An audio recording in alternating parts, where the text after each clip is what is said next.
How are you, everybody? Morning. Oh, man. So I want to say it is an honor to be in this room right now because, I am interested in how we can make the world a better, brighter place. And there's lots of theories about how to do that. There's lots of people who kind of want to make that happen.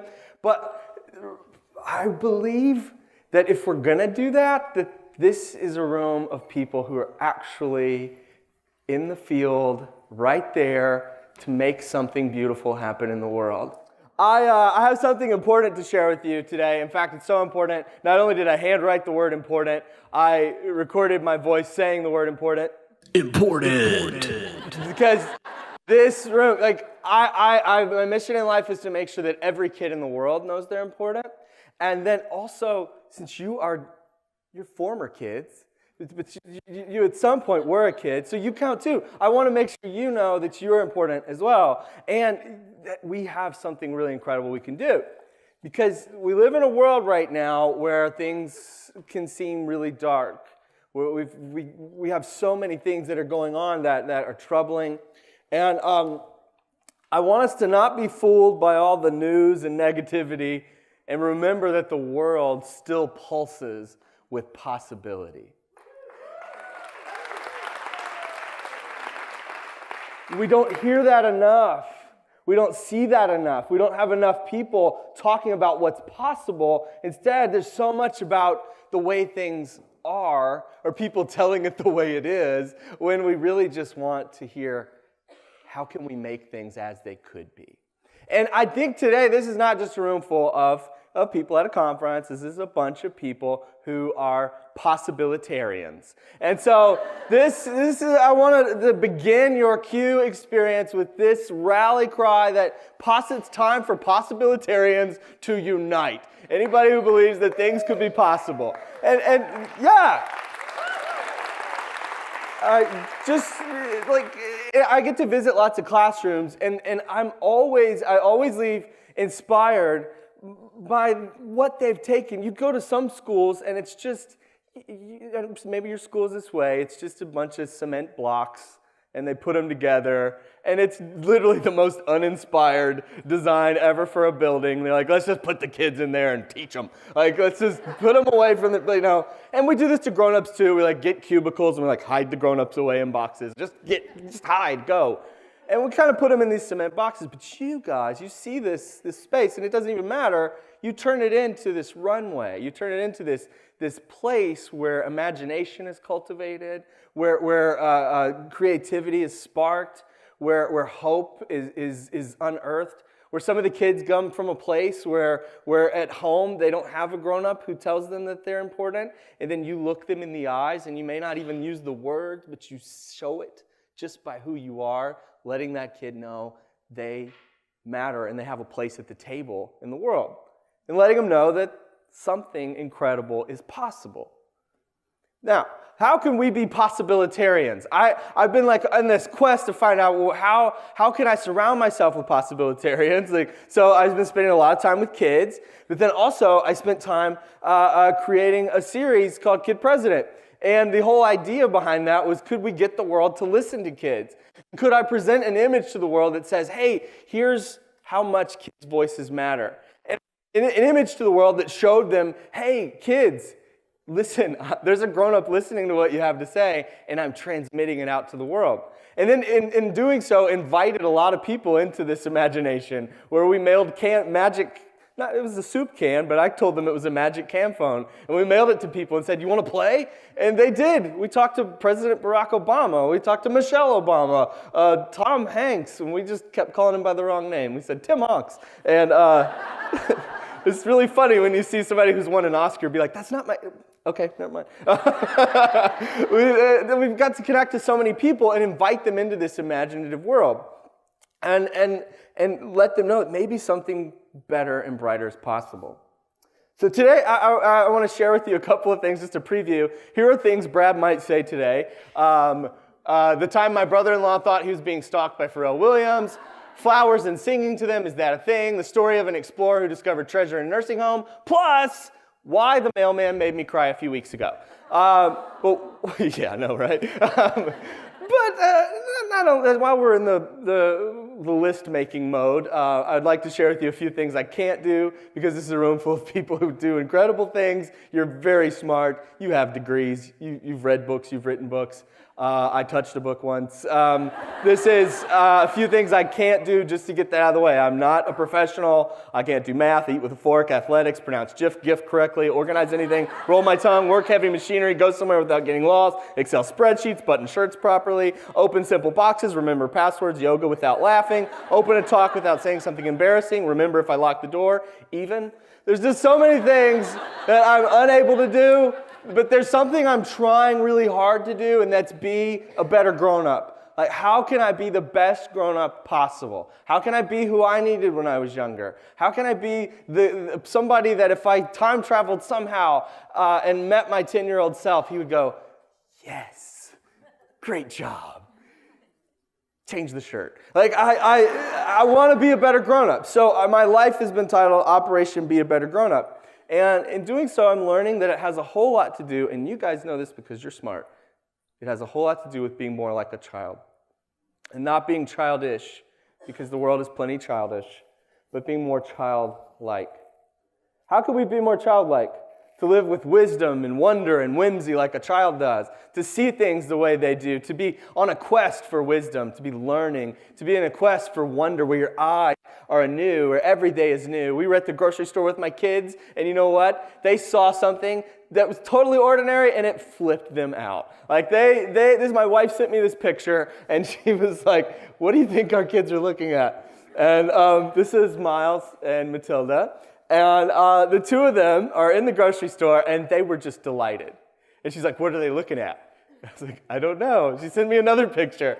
What are they looking at? I was like, I have no idea. A Zeppelin that flew into the building, a unicorn, something amazing, obviously. It was like they were captured, enraptured by this. And what was it? This. That had them doing this. Like, how could you do that? I want that. Like, I'm sort of jealous of the way they can see something so ordinary. My son has me doing this now where he notices faces on things. And so I've begun noticing faces where I'm like, oh, he'll see a face with like screws in a wall. And he's like, a face, Daddy?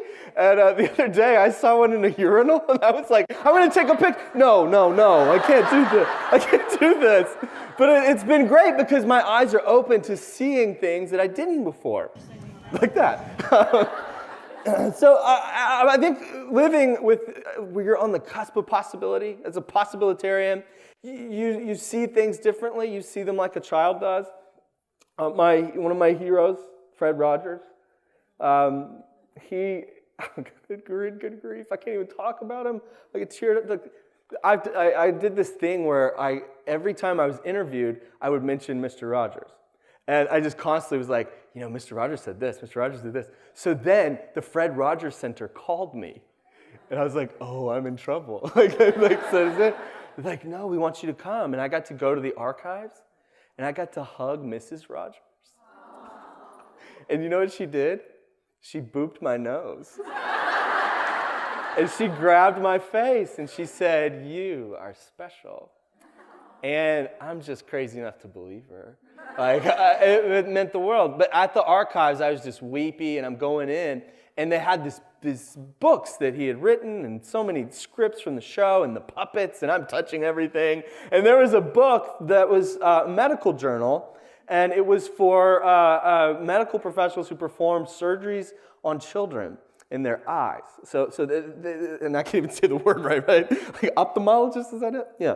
And so it was this medical journal, and it was really, heavy medical stuff that I didn't understand. And they had asked Fred Rogers to write the preface. And why would you get him to write this really technical book, this intro?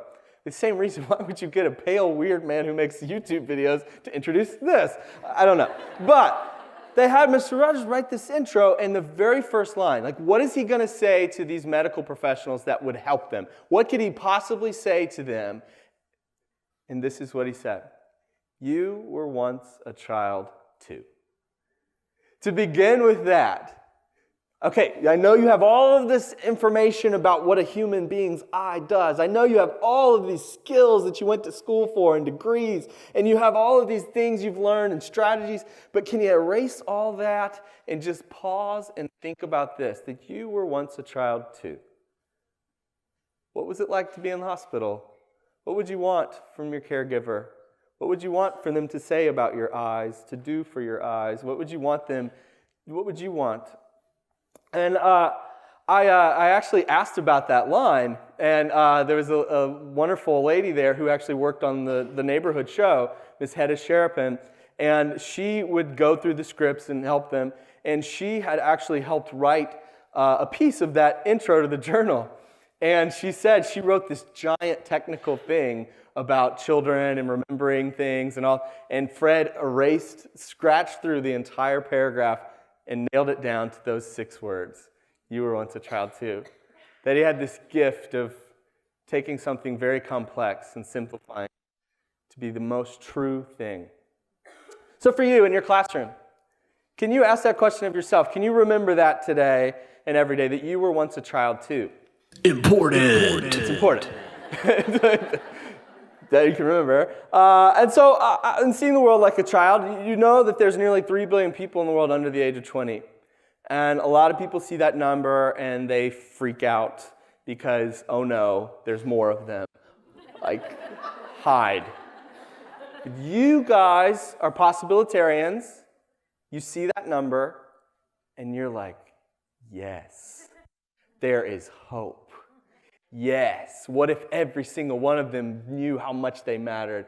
Ooh, I wish they were in my classroom. Oh, what if we could help every single child realize how important they are?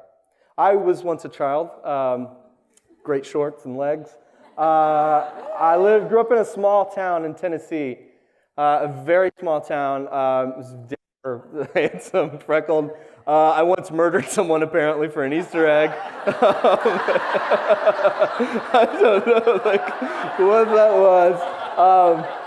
But I had all of this weird creativity I didn't know what to do with. I would film myself in my room reading songs, reading poetry about cats and girls who wouldn't call me back, and making like hours and hours of footage. I would ask my teacher, do I have to write an essay? Like, could I make a video? And they said yes. And I began to realize that maybe this weird creativity could be used for something productive. And it was my 4th grade teacher who saw me not as a hopeless case, but she looked at me and said, you have a different way of thinking, and I want to help you. And she did. We got to release a book, and it became a New York Times bestseller, and I dedicated it to her because it's all her fault. Like, she actually let me know that maybe it was possible that this weird kid from a small town could impact the world. I love Disney movies, and I'm embarrassing myself right now, but thank you. You're my friend. I like that everything is possible in those. You see the dreamers, and they begin with their I Want song. You know, every Disney song has that, like, Belle's like, I want adventure in the great white somewhere. Or like Ariel's like, I want to be where the people are. Cruella's like, I want to murder all the puppies and make coats of them. That wasn't a song, right? No, okay, good. Good job, Disney. But they have this thing they want, and they sing it, and everything seems possible. And there's this joy in a musical where it seems like anything in the world could happen. And so I want you to think about this as you launch into this next few days of how could you actually live a life where anything's possible, where your life is like a musical. Like your life, the musical. Yeah! A little too long of a cue. Okay, so your life, the musical. How could you unlock these songs that are inside you and inside the people around you, the children that you're with? How could you make life more musical without hopefully being super annoying? Because there's some people who don't like musicals. I get it, because sometimes it's a little weird when people break into song. Step 1 of this is to sing. But I remember growing up in a small town, there was an old man, we would walk by his house, and he would sit on his porch and he would sing. And I was like, oh, what is he doing? Like, why is he doing this? And his wife told us, oh, he's singing to the flowers. He's helping them grow. And I was like, is that true, Mom? She's like, yeah, you can sing to flowers and it helps them grow. And I thought, like, for years, that's one of those things, you hear all this stuff when you're a kid, and then you think about it later, like, wait, were they lying to me, or did that really happen? Like, is this, like, is the tooth fairy a thing? Like, I don't know. Like, you start Googling, and you're like, oh, okay, good, and glad I didn't ask anybody. But the flower thing, it really bugged me. I began to, like, wonder, is that a thing? Like, singing to flowers, would that make them grow?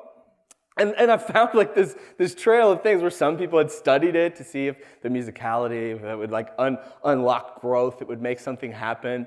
And I would constantly like think about that old man all the time and him singing, and it just thoroughly confusing me even to this day. Because you can't necessarily bank on how people are going to respond to your song.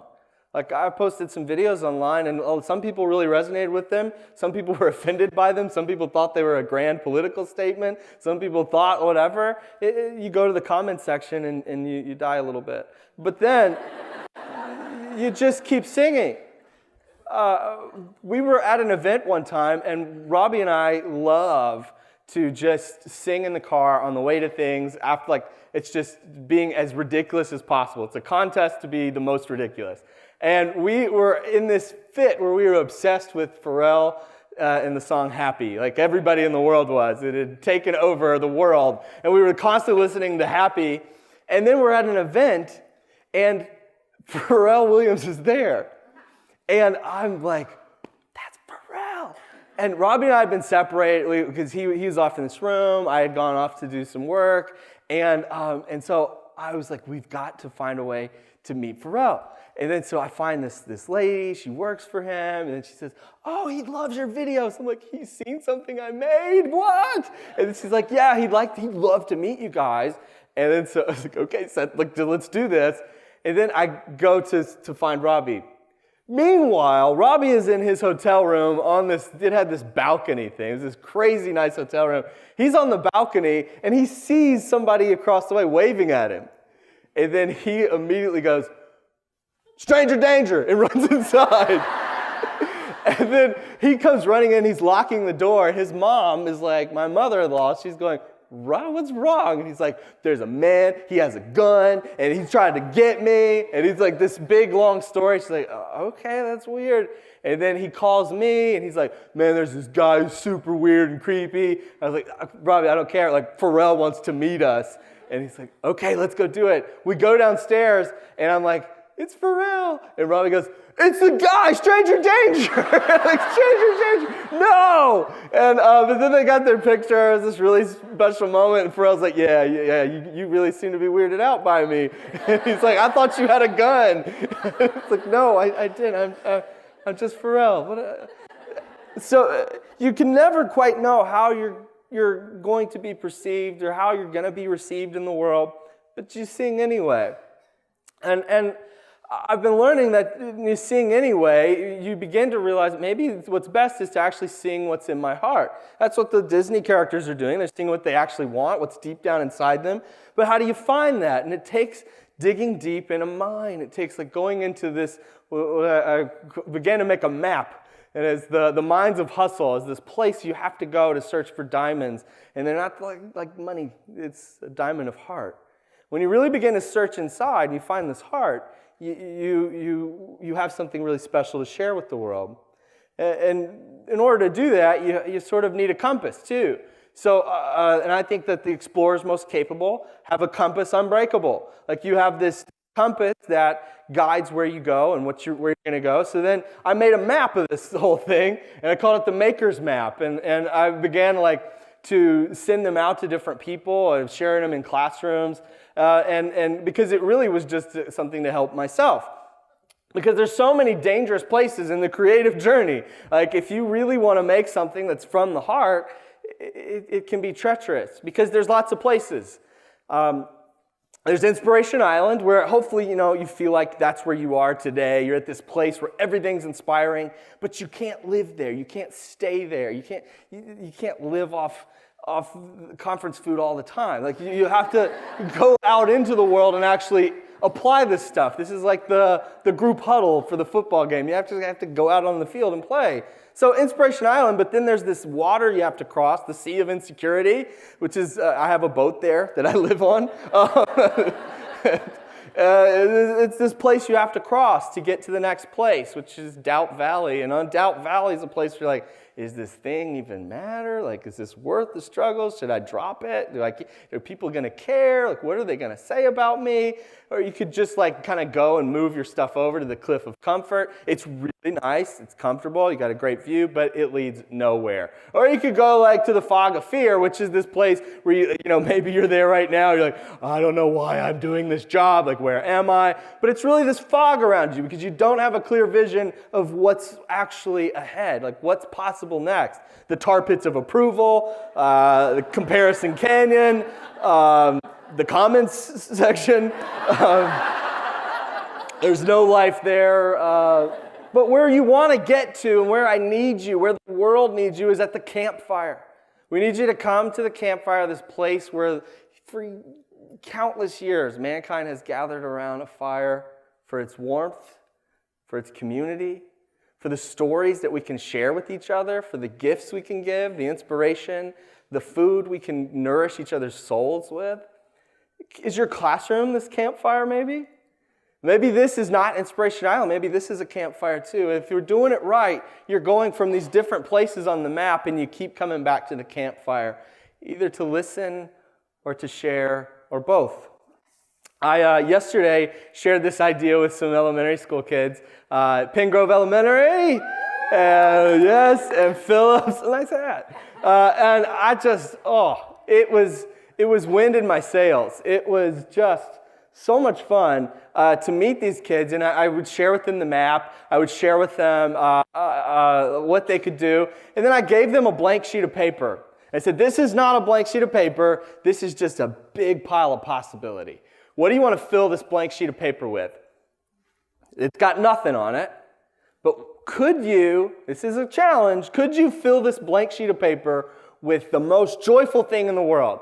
And I began to ask them that question. What if we were to set your sheet of paper into a dark room? Could it light it up? Just fill it with whatever you want. So they used their imagination. They began to fill their sheets of paper with really cool things. This is a volcano of love, which is awesome. This is imagination coming out of his fingertips. Which this one, he said, it's me and him being best friends. He's in my suitcase. Oh my goodness, I couldn't handle it. It was the best. This girl made Horseland, which is so great. And apparently at Horseland, you jump into a pool of horses. It's odd, but it made me happy. This kid made his own map, and I love that he was very open. The rain of sadness, the storm of... He was really going deep, and then he began to kind of open up about where he felt like he was on this map. And no words. You're teachers, you know. This kid decided he was going to fill his sheet of paper with everything awesome in the world. And everything awesome in the world, he had things like books, jokes, screaming kittens. But this is the one that I loved. He had his teacher. And good grief, I was floored by that. You think about all of his most favorite things on the planet, and one of them being his teacher. I'm thankful that teacher sings and that she creates a space where that kid's voice can be heard. So maybe you don't feel like this, but can I tell you that in the musical that is your life, you're perfectly cast? You may feel like they made a mistake, that they should have gotten somebody else. And granted, maybe Meryl Streep would do much better in my role of life. All of us. Let's just have her do it all. But I'm here, and I'm learning that I'm perfectly cast in this role. I have struggled. I can tell you guys this because we're friends now. What's next? I created a video series that really connected with people. I was one time on a bus, and I was complaining to my friends, I don't know what I'm going to do or write next. And he's like, you made something people all over, we're on this bus right now, and he just goes, hey, who here's heard a kid president? And then like 10 people raise their hands like, yeah, oh, I love this. He's like, you made something that you could go on any bus in the world and you could do that. I'm like, that's the problem. What next? What if I make something and nobody watches it? What if I do this thing and nobody cares? I made this pep talk video over 40 million people have now seen. What? I've kept making things and not as many people watch them, or sometimes they do and it really goes somewhere, or sometimes I make something, I'm like, this, I've worked hard, and they go, yeah, great, that's cute. Where's the little president? And I'm like, okay. So I've been making things over the past year. I've been writing for television, and I've been writing books, and I've been writing and writing and writing, and you know what? Like, none of them have been released. Like in television, what happens is you rewrite things over 25 times, and then other people go, hey, we love it. Totally changing it, but we love you. And you get paid, and you're like, okay, great, but nobody's ever gonna see it. And so I was getting thoroughly discouraged. I even said, okay, I'm gonna start directing things for other people. So I directed this thing, and I was really happy about it, and everybody loved it, except for one guy at this brand connected to it, and he's like, I hate it, it's too political. Because in it, they said people should be nice to each other. So that's where we are now. And so they scrapped it. It's like nobody's ever gonna see it. And so there I was in my workshop going like, I've been making things, I'm exhausted, and nobody is seeing them. And then the mailman comes in, and he brings in a package, and he's like, well, I always see your building. I never get to come in. Like, what do you guys do here? And then I thought for a minute, and like way too long of an awkward pause, and I'm like, I don't know. And he's like, all right. Because this started to happen where I was very boldly sharing things, and they would connect, but then slowly people's perception of the songs I was singing would change. I got asked to write and direct a short film for the United Nations, the world. And they called me, and I made this thing, and then they said, you're going to come out and introduce it. So I got to go to the United Nations. We flew the whole family out, and I made this short film I was really proud of, and I had this speech, and then I get out there to go to the event. My family's in the audience. I go backstage. They're like, what are you doing here? And I was like, oh, I'm the guy who wrote the thing. I get to give a speech. Brad Montague. They're like, and she goes off, and I'm like, what's wrong? She comes back, she's like, we're so sorry, but they forgot. So I went back into the audience and just slumped into the chair, and she's like, oh, what's going on? When are you up? And I was like, I'm not, they forgot. So we got in our car, went back to the hotel room, went home. The end. So, do you know what we posted on social media? This picture. I went to the UN! And then I'm crying as I post that. It's like, what? They forgot? And here I was feeling like I was being forgotten in the world, and like everything's going on. But it was okay because there's still cool things happening. Like, we got to get laptops donated to this school in our neighborhood.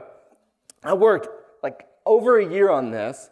And we were really excited because we're in a rural area and there's not a lot of opportunities. And so we were gonna like have all this cool technology. Microsoft was working with us, and it made the front page of the paper. This is the picture. There I am. And we got to go on The View too, which is great.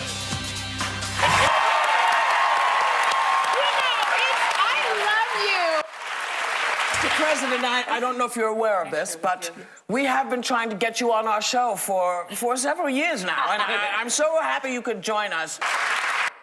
Did you see me? We had this whole thing like worked out of what we were gonna do on the show with Whoopi and me and her and Robbie. It was this whole like bit, and then they send us out to go out in the audience like, nah, you're over here. This is where I am.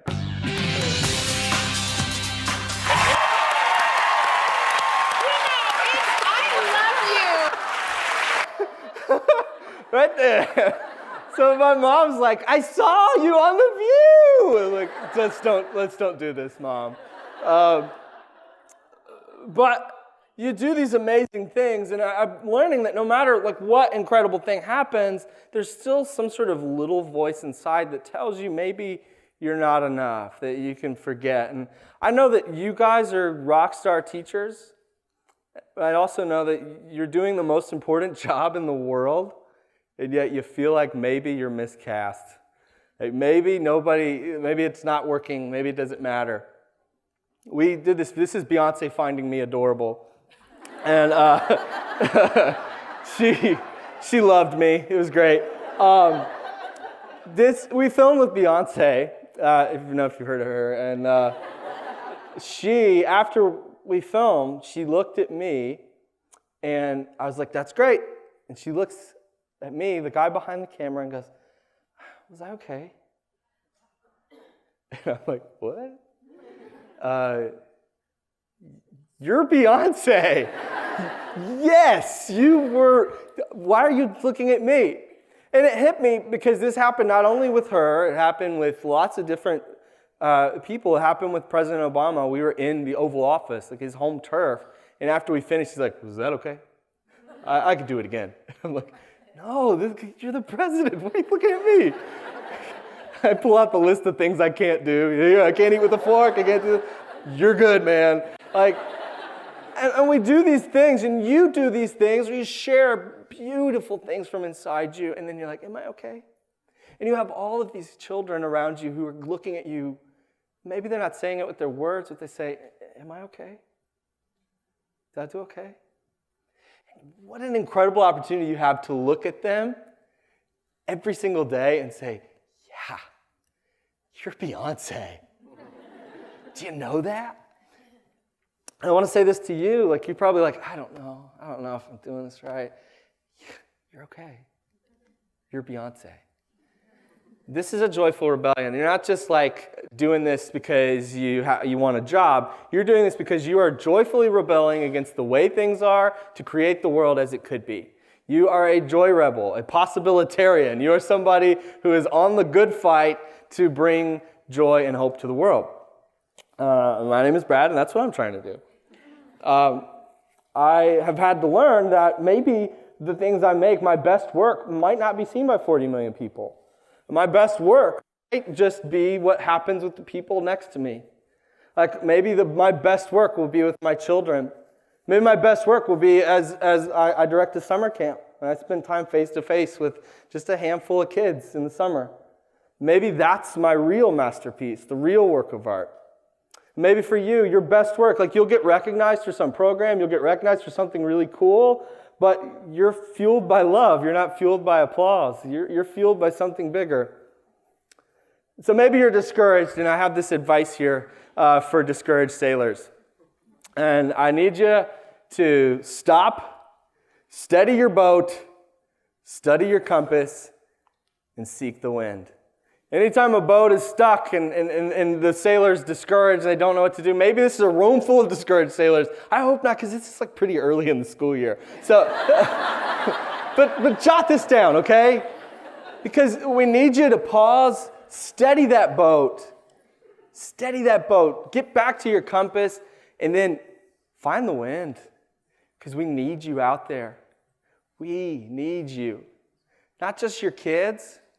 They need you, but the entire world, like the humanity, we need you. Even you guys in the other room.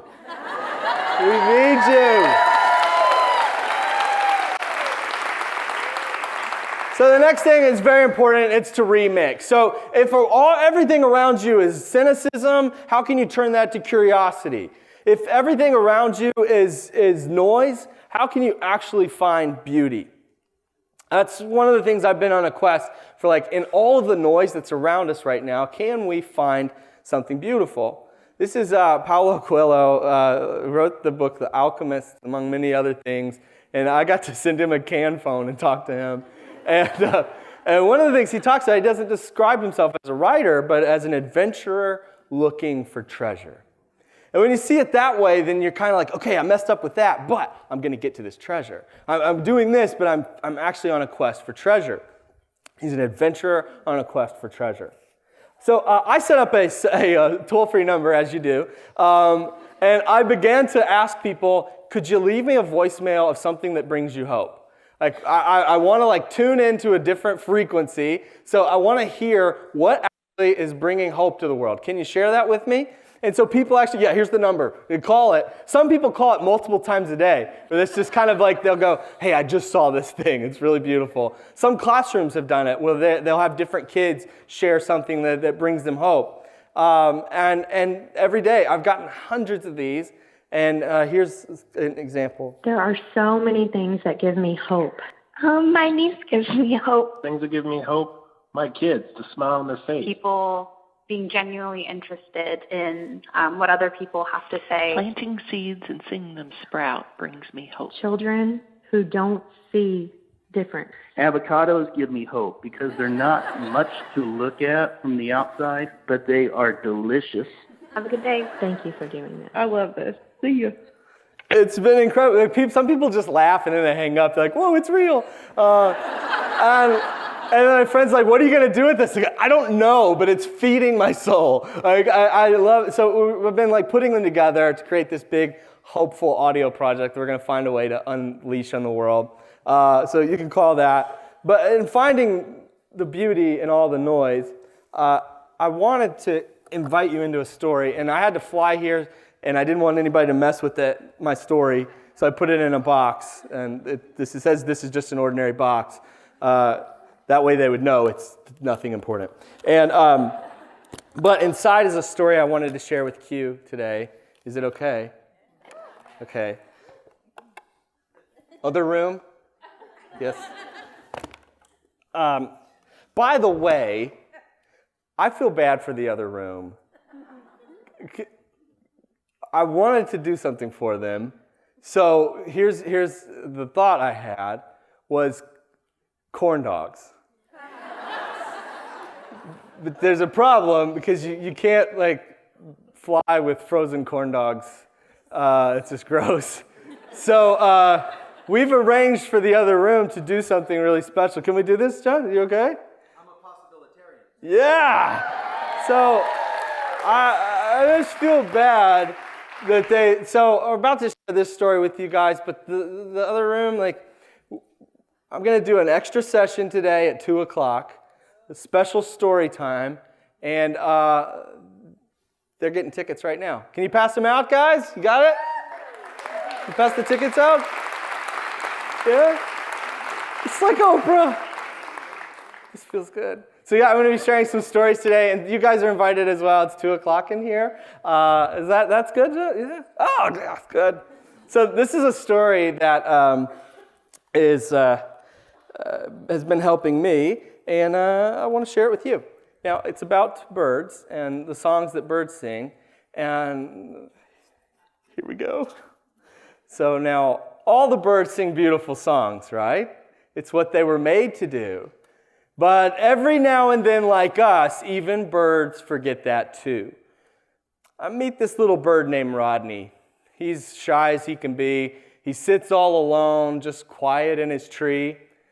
One day, a squirrel, who was poorly drawn, it was Rodney's friend, climbed up and asked him, why?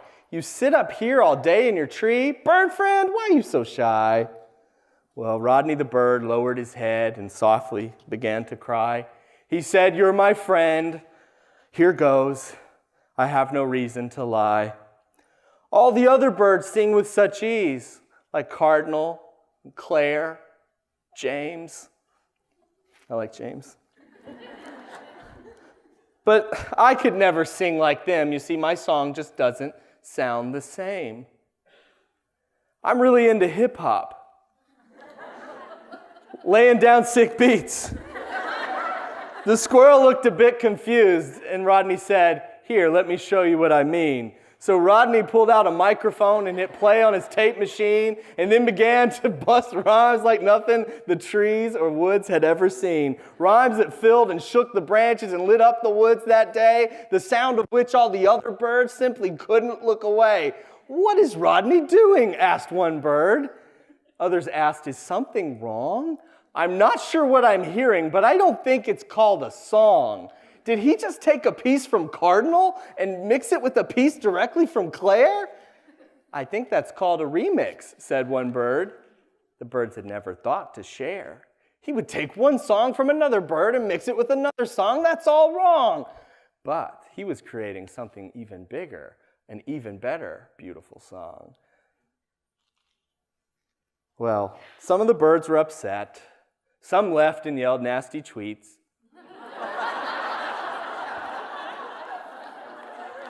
But many of them hung around to hear even more of Rodney's strange new beats. Rodney hadn't realized just how far his song had spread. For all these years, he'd kept the music locked up inside his head. But now all around him, birds were dancing as far as his eyes could see, and that's what happens when you're brave enough to sing the song you were made to sing. So sing on, dear birds. Sing right now, the song that must be sung. The world needs your new different music, and birds, you're the ones. Don't keep your songs locked away for fear the other birds you might annoy. The world's in need of little birds like you who bravely sing with joy. Sing on, dear birds. Sing on. Bye.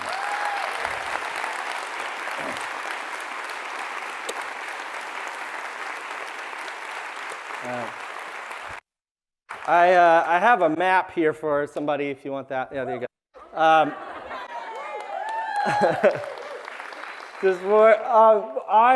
want you to find your way to the campfire to share your song. I want you to create an environment where other kids feel open, that their voices matter.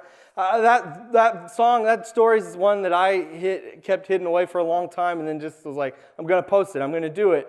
And it connected with lots of people.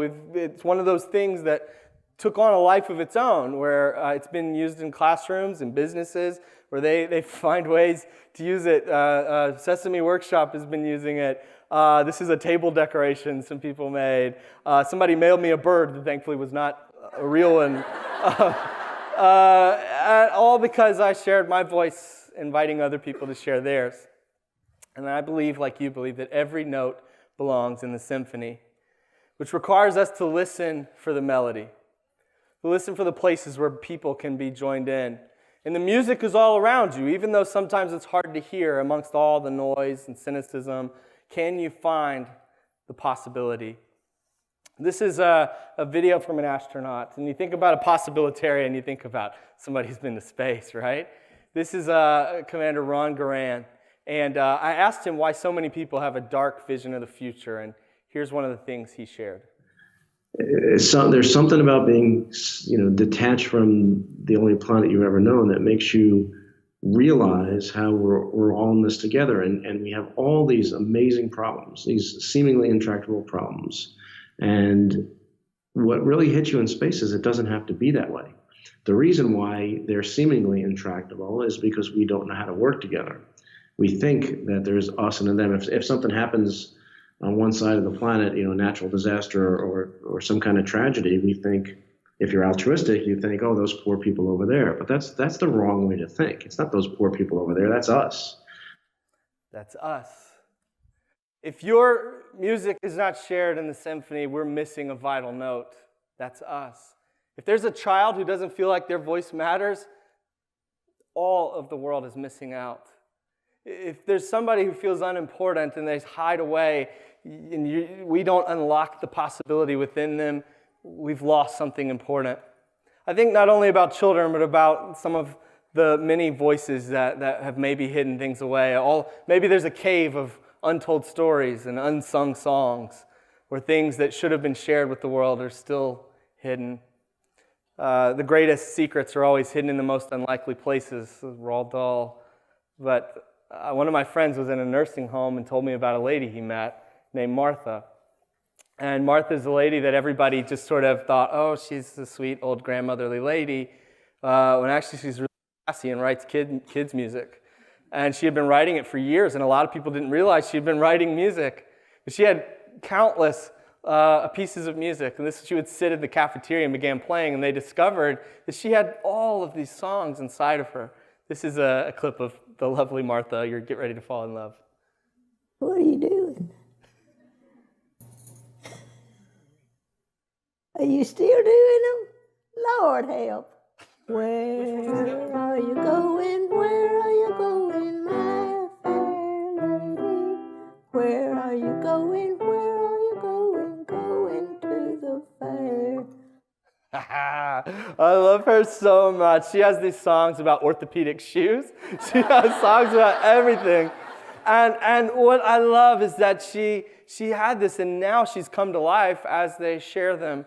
They brought her into a recording studio and got people to sing some of her music, and she's beaming, just loving it. Home, it's time to get up. That's her song she sings at the nursing home when she doesn't want to get up. She's like, oh, it's time to get up. I love that. So what I thought would be really wonderful today as we close out, I would like to film you singing one of her songs. Would you guys like to sing one of her songs for her?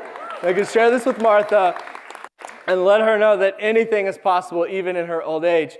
Because sometimes singing the song, I was on an airplane and I sat by somebody who was a gardener, and I was like, I got a question for you.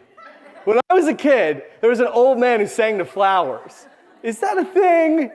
And the gardener was like, well, they say there was a German like botanist who found that maybe it might work, and I don't know. It's kind of false. And I said, but do you sing to your plants? He said, yes. And he said, because it calms me. Maybe the song isn't for the growth of the plants around us. Maybe it's for us. If you strengthen the grown-up, maybe we strengthen the children around us. If we strengthen the voices of our own, we strengthen the voice of all those around us. I hope that you can sing to your flowers. I hope that you can invite them to sing as well. Sonia Sotomayor asked this question. She's the Supreme Court Justice. She doesn't ask people what they do. I met her and she asked me, what do you love about what you do? And it changed everything for me, where it became less about what I do and more about, what do I love about what I do? Because that's when you see somebody love what they do, it's like you're seeing them sing a beautiful song. It's like you're hearing an orchestra play. I need you guys to go from Inspiration Island, from Wonder Mountain, Doubt Valley, wherever you are. We need you at the campfire to sing with us. To go from the minds of hustle to the campfire to sing your song. Important. Because it's very important. So this is for Martha. We're all going to sing this song. I'm going to get out this. And the words are on the screen. It's a very simple song. And I will be your fearless song leader. And this is going to be so ridiculous. And I love it. Okay, so hi Martha, it's Brad again, and I'm here with some friends on the West Coast. Can you say hi? Hi! And there's even people in the other room, in a whole other room. But we're going to sing Going to the Fair. You guys ready? Here we go. Possibilitarians unite. This is Going to the Fair. All right. Let's stand up and sing. Come on, come on. Here we go. Where are you going? Where are you going, my fair lady? Where are you going? Where are you going? Going to the fair. What will you do there? What will you do there, my fair lady? What will you do there? What will you do there? Going to the fair. I'll ride a kangaroo there, that's what I'll do there, my fair lady. I'll ride a kangaroo there, that's what I'll do there, going to the fair.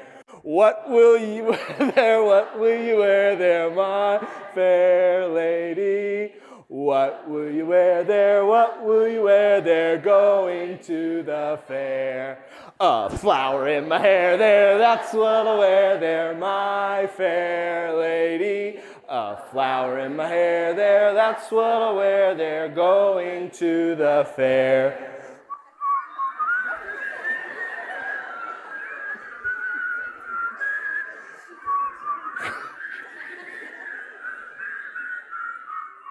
All right, middle, here we go. What will you eat there? What will you eat there, my fair lady? Ladies, some taters and meat there. That's what I'll eat there. My fair lady. Some taters and meat there. That's what I'll eat there. going to the fair. What will you see there? What will you see there, my fair lady? What will you see there? What will you see there? Go. Last verse, here we go. I'll see me there, that's what I'll see there, my fair lady. I'll see me there, that's what I'll see there, going to the fair. Going, going, going, going, going, going, going, going, going to the fair. Sing on, dear birds. Thank you. Love you, Mom.